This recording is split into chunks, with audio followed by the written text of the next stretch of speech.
In a shocking move, President Donald Trump has effectively dismantled Voice of America, VOA, firing hundreds of reporters in what critics call the end of independent U.S. international journalism. Founded in 1942 to combat Nazi propaganda, VOA has served for over 80 years as a beacon of free press in countries like China, North Korea, and Russia.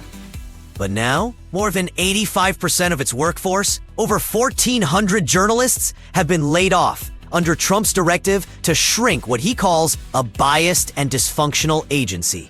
639 employees were dismissed in a single day, including Persian-language journalists who had just returned to work amid rising tensions between Israel and Iran.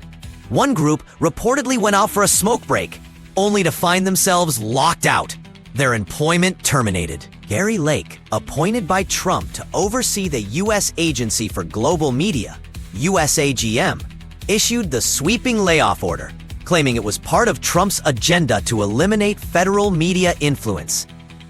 Just 50 staff members remain across all branches of USAGM, which also oversees Radio Free Europe and Radio Free Asia.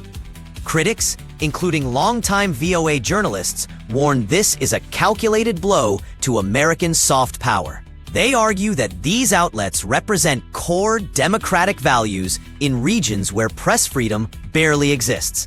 Supporters of the move say the agency had become too aligned with left-wing media and was no longer serving its original purpose.